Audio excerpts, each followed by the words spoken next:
Hello, dear viewers and learners. Welcome back to my online English class in YouTube Can Learn English YouTube channel. I hope you all are well by the grace of Almighty. I'm here in this channel again after a few days.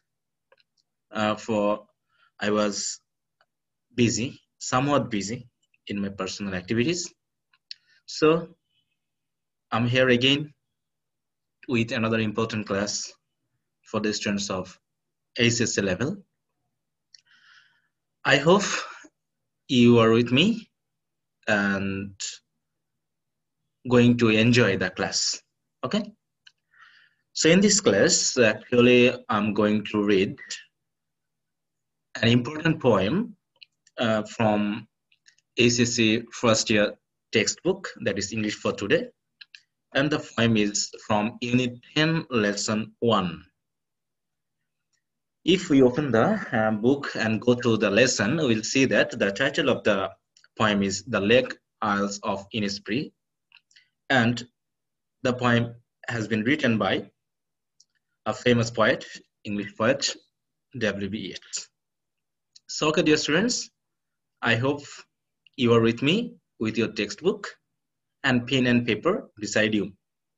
So let's go without wasting any time to read the poem and also to learn how we can write a good theme out of this very important poem. So, okay, let's go to your textbook. Okay, dear students, here we are. This is your textbook, English for Today. And now we are going to the table of contents, from where we'll learn how many lessons are there in this unit, that is Unit 10. And the title of this very unit is Peace and Conflict. I know you know the meanings of these two different words, that is peace and conflict. Peace বলতে আমরা বুঝি শান্তি, conflict বলতে আমরা বুঝি দ্বন্দ্ব। অর্থাৎ the 5 lessons here in this unit all are on this topic, that is peace and conflict. Here the whole passage, all the passages will be dealt with peace and conflict. Peace বলতে কি বোঝায়, conflict বলতে কি বোঝায়, and if there is any conflict, why and what are the reasons of the conflictর কারণগুলো কি কি, এই বিষয়গুলো আসলে আমরা এই 5টি লেসনের মাধ্যমে জানবো। However, today we are going to learn an important poem from lesson 1. The title of this lesson is Definition, Causes and Types of Conflict. অর্থাৎ এখানে আমরা সংজ্ঞা, কারণ এবং কনফ্লিক্টের ধরন সম্পর্কে জানতে যাচ্ছি। But if we go to the lesson, we'll see that there are 2 poems. দুটো কবিতা এখানে রয়েছে। But today we are not going to read the 2 poems together. Rather, we will just read the first poem, and then we will discuss how we can write a good theme out of this poem. Then in the next video class, I will talk about the next poem. Okay, so let's go to the lesson so that we can see with our own eyes what are the poems actually. So here it is Unit 10, Lesson 1. Here we'll see that there are poem, that is the first poem is The Lake Isle of Innisfree by W.B. Yeats, and the next poem is from September 1, 1939 by W.H. Auden. In these 2 poems, actually through these 2 poems, we'll understand the definition of peace and conflict. The very first poem actually give us the idea how actually peace is and how peace comes to us and where we can find the original peace. আমরা কোথায় আসলে peace খুঁজে পাবো, শান্তি আমরা কোথায় পাবো, এবং peace কি আসলে, এবং এটা কিভাবে আমাদের কাছে আসে, সেই বিষয়টা আমরা জানবো। এবং নেক্সট যে পয়েন্টটি রয়েছে এখানে আমরা জানবো what is conflict and how we feel when there is the possibility of conflict. কনফ্লিক্টের সম্ভাবনা থাকলে বা if we get touch of any conflict, আমরা যদি কোনো আইডিয়া পাই বা ধারণা পাই বা সংস্পর্শ পাই যে একটা কনফ্লিক্ট হতে যাচ্ছে, তখন how our situation becomes and how we feel, আমরা কেমন অনুভব করি সেই বিষয়টা নিয়ে আসলে দ্বিতীয় কবিতাতে আলোচনা করা হয়েছে। আমরা যেহেতু প্রথম কবিতাটাই জানবো, but before going to read the poem, here we'll read this short paragraph. This paragraph is giving us the idea about the two poets. Actually, দুই কবি সম্পর্কে আমাদের ধারণা দিবে। And এবং আমি পূর্বের মতো আবারও বলছি যে তোমরা অবশ্যই এই কবি সম্পর্কে একটু বিস্তারিত জেনে নিবে from anywhere, from any source like internet, any book, যেখান থেকে খুশি তোমরা একটু জেনে নিবে, because if there are any questions in your question paper or in your exam, so that you can answer them correctly. Okay, বিশেষ করে রিয়ারেন্স জাতীয় কোনো কোশ্চেন আসলে দিয়ে দিতে পারে, তা তোমরা একটু চেষ্টা করবে একটু এদের সম্পর্কে একটু তথ্য জেনে নিতে, কারণ এখানে আমরা আবার দুইটা কবির সম্পর্কে জানছি, এর পূর্বেও আমরা কবি সম্পর্কে জেনেছি। তা চলো আমরা দেখিনি এখানে কি বলা হচ্ছে। আসলে এই প্যারাগ্রাফটুকু পড়লে আসলে আমরা একটু এই কবিতা দুইটার থিম সম্পর্কে একটু আইডিয়া পাবো যে আসলে কি আলোচনা করতে যাচ্ছে এবং কবিতার যে মেইন বিষয়বস্তু সেটা আমরা একটু জানবো। ওকে, তা চলো দেখি পড়ি কি বলে। Here are two poems, এখানে দুইটা কবিতা রয়েছে, that speak of man's desire for peace. তাহলে কবিতাতে কি বলতে চাচ্ছে, যে কবিতা দুটাতে বলা হচ্ছে যে man's desire, মানুষের আকাঙ্ক্ষা কিসের প্রতি? for peace, শান্তির জন্য। যে কবিতা দুটো আমাদেরকে নির্দেশ করছে that people wants nothing but peace in this world to live, বসবাস করার জন্য শান্তির প্রয়োজন আছে। বলা হচ্ছে মানুষ কেবল রুটিতে বাঁচে না, মানুষের জন্য দরকার কি? শান্তি। মানুষের জন্য দরকার কি? তার লক্ষ্য পূরণের আকাঙ্ক্ষা, এগুলো দরকার। তা সেই শান্তির যে আকাঙ্ক্ষা, সেটা নিয়েই কিন্তু কবিতা দুটোতে আলোচনা করা হয়েছে। এবং কি বলা হচ্ছে? The inevitability of conflict or were, এবং আমাদের জীবনে বাঁচতে হলে কোনো না কোনো পর্যায়ে কনফ্লিক্ট এবং ওয়ার্স কি হয়? ঘটে যায়, বেঁধে যায়, যুদ্ধ তৈরি হয়ে যায়। এটা ইনএভিটেবল। ইনএভিটেবিলিটি মানে কি? এটা হচ্ছে পুরো অপরিহার্য, মানে ঘটবেই ঘটবে। We can not remove it or we can shun it, আমরা এটা কখনোই দূর করতে পারি না, বা এটাকে আমরা পুরোপুরি অ্যাভয়েড করতে পারি না। because peace and conflict are the two terms which are inevitable in our life.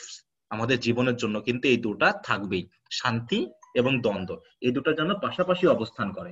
এবং এই দুটা জিনিস আমাদেরকে আসলে খুবই মারাত্মকভাবে প্রভাবিত করে। কারণ যখন শান্তি থাকে তখন আমরা হয়তো কনফ্লিক্টের ব্যাপারটা বুঝি না, বা শান্তিকেও আমরা হয়তো ওইভাবে গুরুত্ব দিই না। বাট যখন কনফ্লিক্ট তৈরি হয়, দ্বন্দ্ব তৈরি হয়, then we can understand how important peace is in our life. তো যাই হোক, আমরা এখানে আলোচনা করতে যাচ্ছি কি?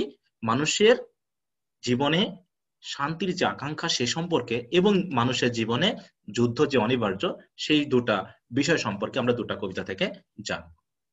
The first poet is W B. Yeats. প্রথম কবি হচ্ছে ডব্লিউ.বি. ইয়েটস, যেটা আমরা এখানে জানবো কবিতার সম্পর্কে। W B. Yeats was an Irish poet. তিনি একজন কবি, যিনি হচ্ছেন আয়ারল্যান্ডের, এই জন্য তাকে আইরিশ পোয়েট বলা হচ্ছে। তিনি 1865 সালে জন্মগ্রহণ করেন এবং 1939 সালে মৃত্যুবরণ করেন। 1939 সালটা কিন্তু very important, because we know the second world war start in this year. এই বছরই কিন্তু শুরু হয়েছিল। বলছে whose early poetry showed a yearning for love and peace, যার প্রথম দিকের কবিতাগুলো, আর্লি পোয়েট্রি বলতে কবিতা লেখা শুরুর দিকে, তার একটা আকাঙ্ক্ষা ছিল কি সম্পর্কে? Poetry showed a yearning for love and peace. Yearning মানে কি? গভীর আকাঙ্ক্ষা, যে সবসময় তিনি চাইতেন ভালোবাসা এবং শান্তি। এবং তিনি আর কোথাও শান্তি খুঁজে পাননি। কোথায় পেয়েছেন সেটা? who found in nature a refuge from the ugliness of city life. অতএব শহরের জীবনের যে আগলিনেস, আগলিনেস বলতে আমরা কি বুঝি? কুৎসিক ভাব, এর যে শান্তিহীনতা, এর মধ্যে যে মানে কি বলবো, শান্তির যে অনুপস্থিতি, সেগুলোকে তিনি আগলিনেস হিসাবে উপস্থাপন করছেন। এবং বলা হচ্ছে the people, the city, everything else, is somewhat boring and peaceless. শান্তিহীন। অতএব শহরের জীবনের যে শান্তিহীনতা, সেখান থেকে তিনি একটু আশ্রয় খুঁজেছেন। রিফিউজ মানে আশ্রয়। কোথায় তিনি খুঁজে পেয়েছেন? ইন নেচার, প্রকৃতির মধ্যে। তাহলে বলছে যে তার প্রথম দিকের কবিতাগুলোতে তিনি প্রধানত শান্তি এবং ভালোবাসার প্রতি যে আকাঙ্ক্ষা, সেটা নিয়ে আলোচনা করেছেন, এবং তিনি সর্বোপরি সবকিছুর মধ্য দিয়ে গবেষণা করে তিনি প্রকৃতির মধ্যেই আসলে সত্যিকারের শান্তি এবং ভালোবাসা খুঁজে পেয়েছেন। এই জন্য বলছেন কি, the lake isle of Innisfree gives him the promise of some peace of mind. অথবা এই কবিতার মধ্য দিয়ে আমরা বুঝতে পারছি যে লেক আইল অফ ইনিসফ্রি, এই আইল বলতে আমরা ছোট দ্বীপকে বুঝবো, লেক মানে হ্রদ। তাহলে ইনিসফ্রি নামক যে স্থানে একটা ছোট দ্বীপ মতো ছিল, সেই দ্বীপে তিনি যেন শান্তির, মনের শান্তির যে একটা জায়গা তিনি যেন সেখানে খুঁজে পেয়েছিলেন, এবং এই দ্বীপটাই যেন তাকে সবসময় মনে একটা শান্তি দান করে। কারণ এরকম ব্যাপারটা যে যখনই তিনি মনে অশান্তি বোধ করেন, কনফ্লিক্ট বোধ করেন, become disappointed, sad by the true ugly reality of city life, যখন তিনি এই যে বাস্তব কদর্য ভাব শহরের লাইফের, এটা দ্বারা যখনই আঘাত পান, তখনই তিনি ওই দ্বীপের কথা মনে পড়েন, যে ইনিসফ্রি যে দ্বীপ, যেন এই দ্বীপটাই সবসময় তাকে যেন মনের যে শান্তি, এই শান্তির যে একটা বাস্তব জায়গা, সেই বাস্তব জায়গাটা যেন সবসময় প্রদান করে। তাহলে এটা হলো প্রথম কবিতা সম্পর্কে, যেখানে আমরা প্রকৃতির মধ্যে যে শান্তির সত্যিকারের উৎস, সেটা সম্পর্কে আমরা জানতে পারব।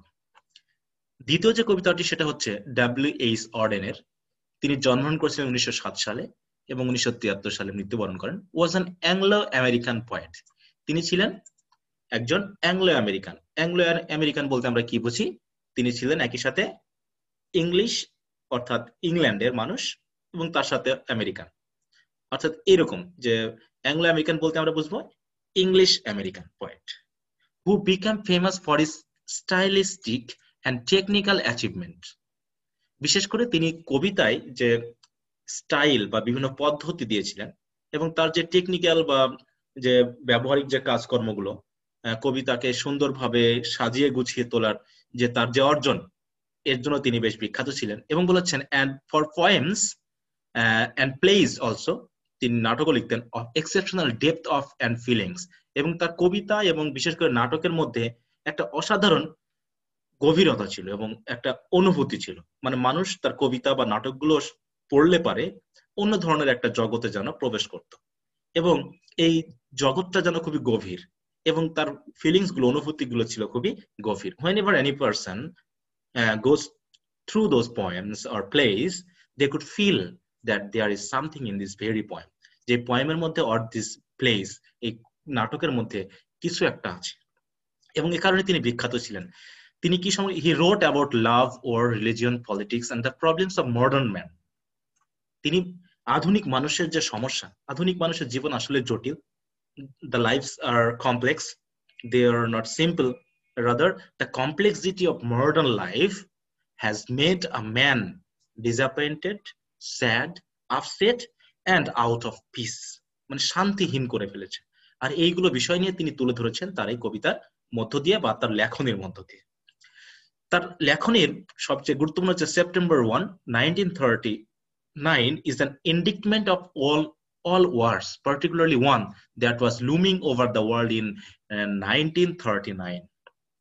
তাহলে 1939 সেপ্টেম্বর 1, 1939 এই নামে যে তার যে কবিতাটা, এই কবিতাটাই যেন হচ্ছে তার যে পুরো কবিতা রয়েছে তার মধ্যে সবচেয়ে উত্তম একটা কবিতা, যার মধ্য দিয়ে তিনি প্রকাশ করেছেন, যার মধ্য দিয়ে তিনি তুলে ধরেছেন আর কি, বিশেষভাবে আবির্ভাব করানোর চেষ্টা করেছেন সকল যুদ্ধকে, যে যুদ্ধগুলো হলে আমাদের মধ্যে কেমন ফিলিংস তৈরি হয়। আর বিশেষ করে এখানে যুদ্ধটা তুলে ধরা হয়েছে কোনটা? 1939 সালে সারা বিশ্বে যেটা লুম ওভার মানে কি, বিরাজ করা, থাকা, এই যুদ্ধ সম্পর্কে তার যে বিরোধিতা, যে তিনি চাননি যুদ্ধ হোক, যেটা বলা হচ্ছে ইনডিক্টমেন্ট যে ওয়ার্ডটা দিয়ে। এখানে তিনি বলতে চেয়েছেন যে সকল যুদ্ধের প্রতি, তিনি যদিও এখানে একটা বিশেষ যুদ্ধকে নিয়ে আলোচনা করেছেন 1939 সালের the beginning of the second world war, কিন্তু তিনি তার এই কবিতার মধ্য দিয়ে সকল যুদ্ধের বিরোধিতা করেছেন এবং লুমিং ওভার মানে বিরাজ করা, আবির্ভূত হওয়া, যে দ্বিতীয় বিশ্বযুদ্ধ আস্তে আস্তে শুরু হচ্ছে, অথবা এই দ্বিতীয় বিশ্বযুদ্ধের শুরুর যে একটা টেনশন লোকজনদের মধ্যে, and something there is in the air which gives us the trust or the feeling of a war, bloody war is coming, এরকম একটা ব্যাপার যে একটা রক্তক্ষয়ী যুদ্ধ যেন আসছে, তিনি সেটার ইঙ্গিত যেন এই কবিতার মধ্যে দিয়ে মানে প্রকাশ করতে চেয়েছেন এবং বোঝাতে চেয়েছেন, যেন তিনি কবি যেন বুঝতে পারছেন যে একটা যুদ্ধ আসলে আমাদের উপরে আসতে যাচ্ছে। তো যাই হোক, এইভাবে দ্বিতীয় কবিতাটা নিয়ে যুদ্ধ সম্পর্কে আলোচনা করা হয়েছে, প্রথম কবিতায় শান্তি এবং ভালোবাসা নিয়ে আলোচনা করা হয়েছে, এবং সত্যিকারের শান্তি বা ভালোবাসা কোথায় খুঁজে পাওয়া যাবে সে সম্পর্কে আমরা এখানে পেলাম। তাহলে before going through the poems we have already known what actually would be the themes of these two poems. এই দুই কবিতার থিম কি হবে তা কিন্তু আমরা অলরেডি জেনে ফেলেছি। প্রথম কবিতার থিমটা হচ্ছে কি, মানুষের শান্তির জন্য যে আকাঙ্ক্ষা এবং মানুষের জীবনে যে যুদ্ধ থাকে তার যে অনিবার্য, এটা হচ্ছে দ্বিতীয়। আর প্রথমটা হচ্ছে মানুষের শান্তির জন্য যে আকাঙ্ক্ষা, সেই আকাঙ্ক্ষাটা তুলে ধরা হয়েছে।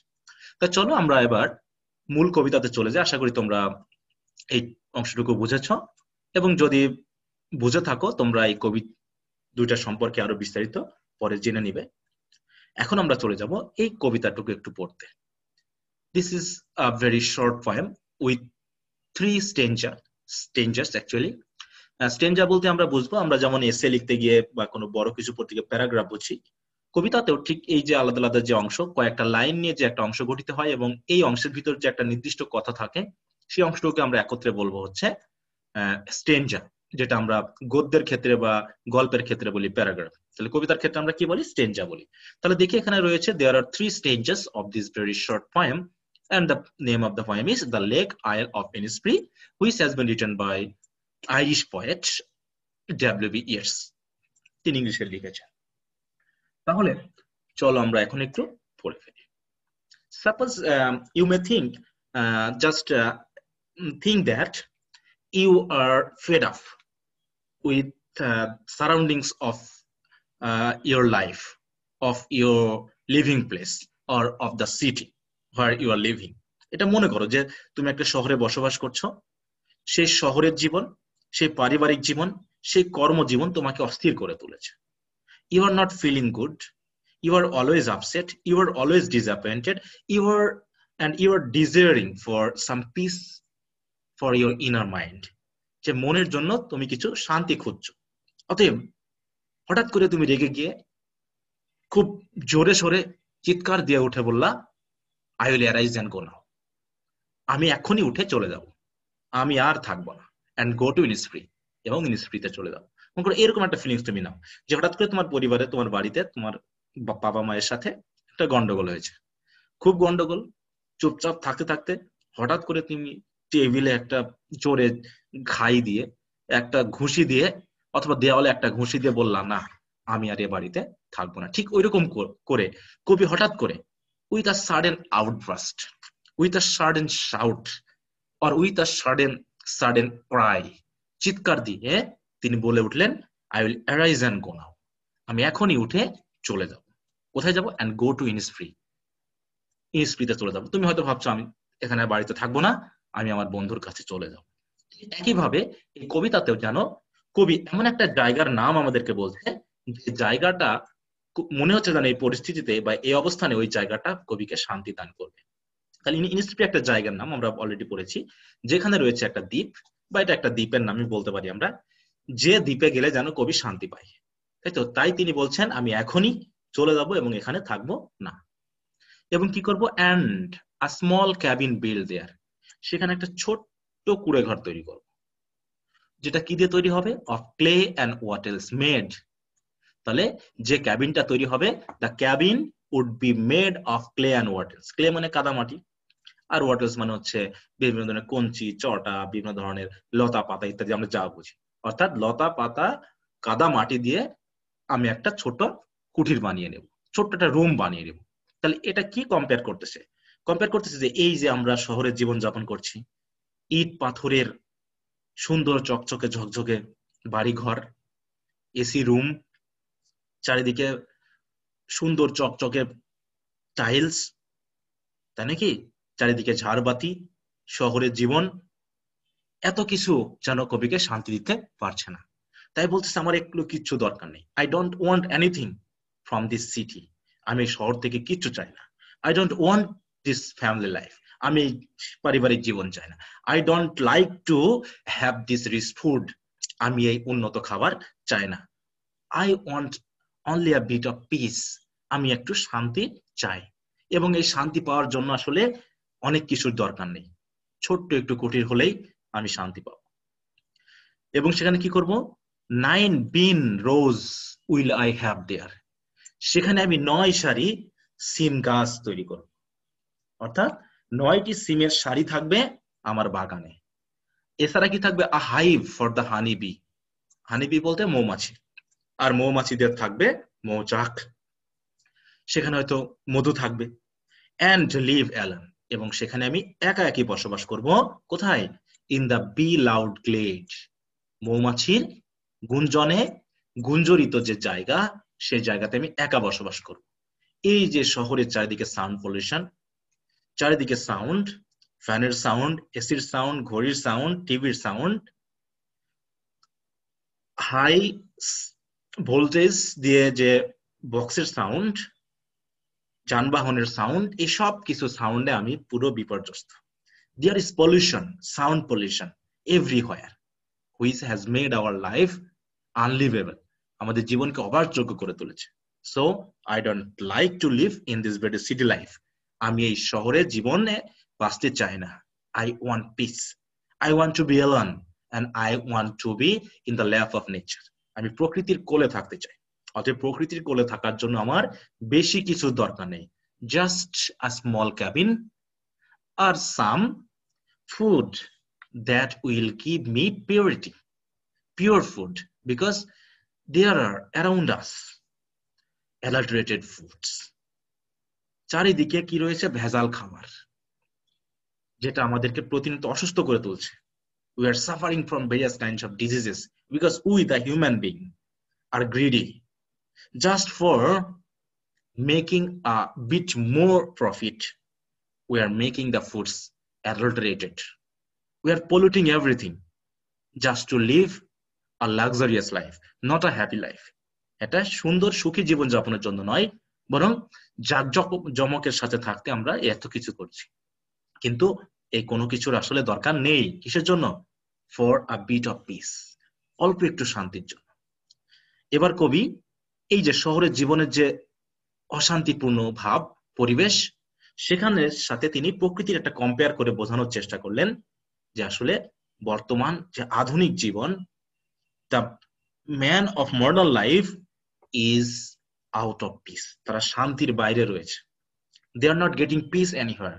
তারা সত্যিকারের শান্তি পাচ্ছেন না। They are living a very complex life. তারা একটা জটিল জীবন যাপন করছে। এরপর তিনি কবি কম্পেয়ার করেছেন যে শান্তি আসলে কি এবং কিভাবে আসবে। And I shall have some peace there. তাহলে এইভাবে তিনি ছোট্ট একটা কুঠির তৈরি করবেন, যেখানে মৌমাছির চাক থাকবে, সবুজ শাকসবজি থাকবে, আর ছোট্ট একটা কুটের ঘর তৈরি করবে মাটি দিয়ে, যেখানে কি হবে? And I shall have some peace. কিছু শান্তি আমি সেখানে পাবো, a little bit maybe, but here in this city life there is no peace, not a bit of peace. এক চিমটিও কোনো শান্তি নেই।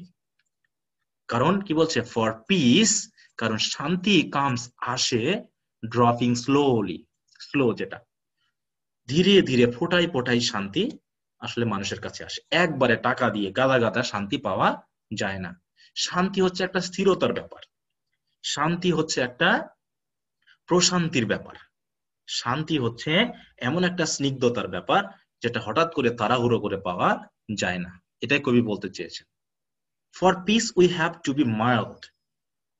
For peace we have to be slow in our earning, desire. অতএব আমাদের আকাঙ্ক্ষা, আমাদের আর্নিং এর জন্য আমাদের কি কি হতে হবে? স্লো হতে হবে। We should not be fast because we know the city life, the modern life is very fast. The fast mode of transportation has made our life so fast that we don't have a bit of leisure. আমরা কিন্তু অবসর যেন পাচ্ছি না। তাই বলতেছে যে শান্তি আসে ড্রপিং স্লো, ধীরে ধীরে, ফোটাই ফোটাই। কেমন করে? Dropping from the veils of the morning to where the cricket sings. যে সকালে ঝিঝি পোকারা গান করে, সেই সকালে যেমন ফেলস মানে আমরা বুঝবো চাদর, পর্দা, যেটা আমরা কুয়াশা বলছি, কুয়াশার চাদরে মুড়ে থাকা প্রকৃতিতে গাছের পাতা থেকে যেমন ফোটায় ফোটায় শিশির পড়ে, দমকা বাতাসের মতো নয়, বা হচ্ছে বিশাল বর্ষণের মতো নয়, বরং কুয়াশার সময় আমরা জানি শিশির ফোঁটা কেমন ভাবে পড়ে, ফোটায় ফোটায়, ড্রপিং স্লো। অর্থাৎ এখানে রয়েছে শান্তি। অর্থাৎ ভারী বর্ষণের মতো নয় যে হঠাৎ করে বৃষ্টি এসে আমাদের বন্যায় ভাসিয়ে দিল। শান্তি যেন বন্যার মতো করে আসে না, আসে ধীরে ধীরে। তো ওই রকম শীতের সকালে শিশির ফোঁটা যেমন ধীরে ধীরে পড়ে, ঠিক ওই রকম করে শান্তি মনের ভিতরে যেন আসে। So we have to be slow, we have to be patient, we have to be mild, we have to wait, we should not think over thought. তাই না? আমাদের বেশি চিন্তা করার দরকার নেই। তাহলে এরকম একটা পরিবেশ, even the image or the situation is also giving us the idea of peace. Okay, বলছে there midnights all a glimmer, যেখানে সারা রাত কেমন থাকবে?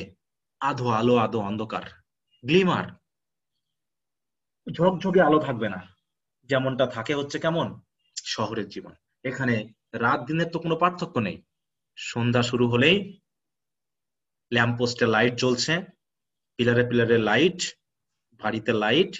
So there is not a sign of evening or night. But প্রকৃতিতে কি একটা গ্লিমারিং, নিবু নিবু, আধো আলো আধো অন্ধকার একটা পরিবেশ তৈরি হবে। অ্যান্ড নুন আ পার্পল গ্লো, আর দুপুর হবে কেমন একটা রক্তিম আভায় যে পরিবেশ তৈরি হয়, সেই রক্তিম আভা দান করবে দুপুর বেলা। কিন্তু এখানে শহরের দুপুর যেন ফেড আপ করে দেয় আমাদের। চারিদিকে warm weather, we cannot feel our life easily, we sweat and we become exhausted with the warmth of the city weather. তাই না? আবহাওয়া, শহরের যে আবহাওয়া, চারিদিকে গরম পরিবেশ, এটা আমাদেরকে ক্লান্ত করে তোলে। কিন্তু প্রকৃতিতে কেমন পার্পল গ্লো, সূর্যের আলো চারিদিকে রক্তিম একটা আভা তৈরি করে। এটা হচ্ছে দুপুরের পরিবেশ। রাতের পরিবেশ কেমন হবে? নিবু নিবু আলো জ্বলবে, প্রকৃতির ঝিঝি পোকা থাকবে, সেখানে জ্যোৎস্না পোকা থাকবে, চাঁদ না থাকলেও আভা আলো থাকবে।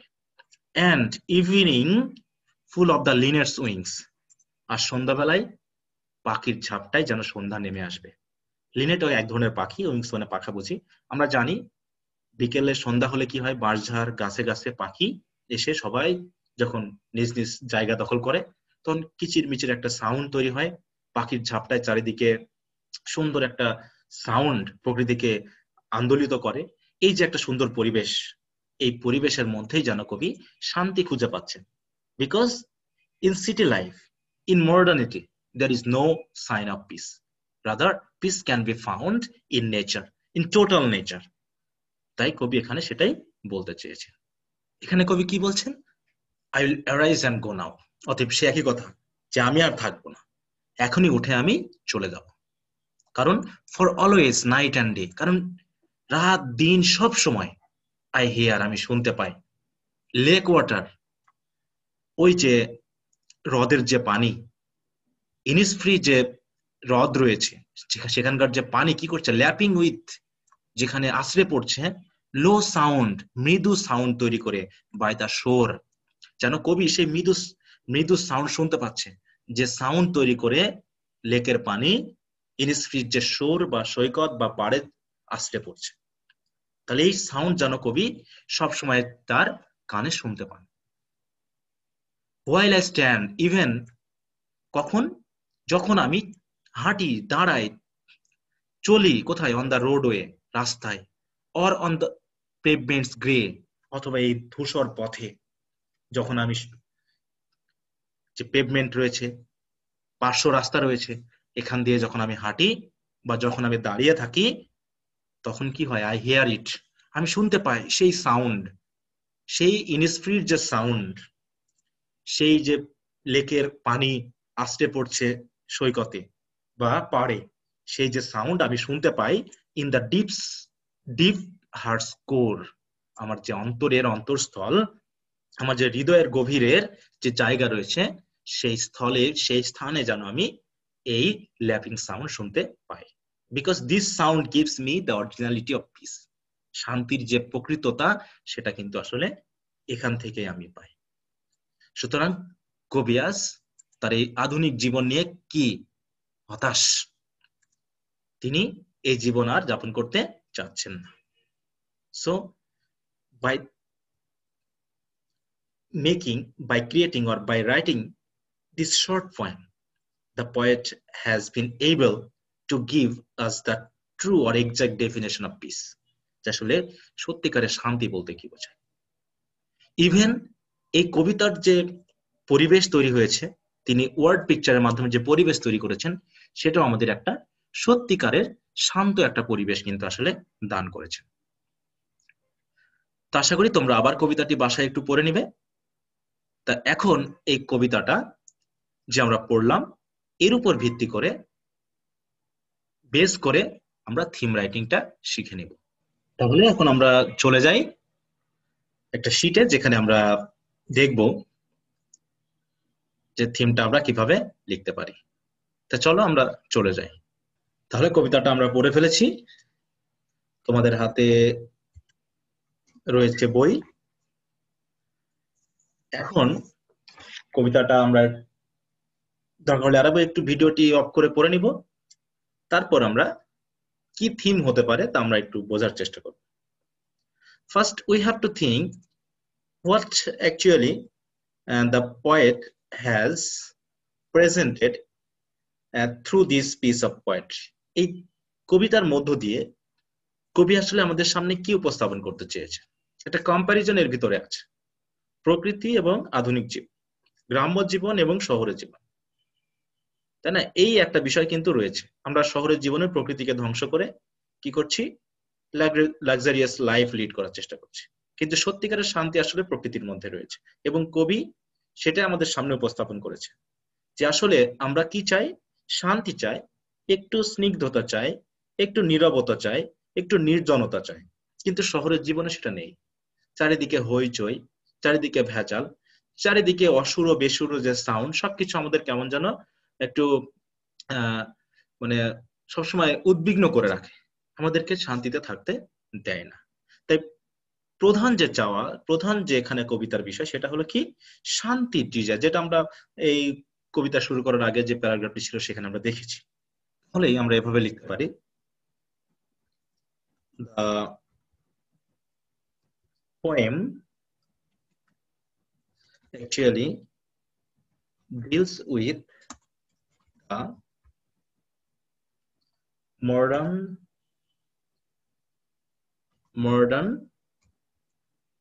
man's desire for peace and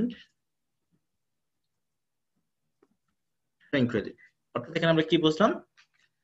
poem বিষয়টি নিয়ে মেইনলি আলোচনা করছে, ডিলস উইথ মানে আলোচনা করা, বর্ণনা করা, সেটা হচ্ছে কি? আধুনিক যে মানুষ বা সিটি লাইফের যে মানুষ, তাদের যে আকাঙ্ক্ষা কিসের জন্য? ফর পিস এন্ড ট্র্যাঙ্কুইলিটি, শান্তি এবং নির্জনতা, যে নীরবতা, অতএব শান্তি এবং শান্ত পরিবেশ, এটাই প্রধানত বোঝানো হচ্ছে। অতএব কবি তার এই কথার মধ্য দিয়ে আমাদেরকে কিছু একটা দেখানোর চেষ্টা করছে যে শহরের জীবনের এই যে কমফোর্টেবল লাইফ, এই যে লাক্সারিয়াস লাইফ, এটা আসলে আমাদেরকে যা শারীরিক আরাম দিলেও সত্যিকারের যে সুখ বা শান্তি, তা থেকে কিন্তু আমাদের বঞ্চিত করছে। অতএব আমরা এখানে এই কথাটা বলতে পারি যে through the peace of the poet speaker, আমরা পয়েটকে স্পিকার হিসেবে ধরলাম বা কথক হিসেবে ধরলাম। তাহলে এই কবিতাতে এই কবি যে কথক, এই কবি কথকের মধ্য দিয়ে, তার কথার মধ্য দিয়ে এটা আসলে দেখানো হচ্ছে, it is shown that in spite of living a luxurious and comfortable life, city life,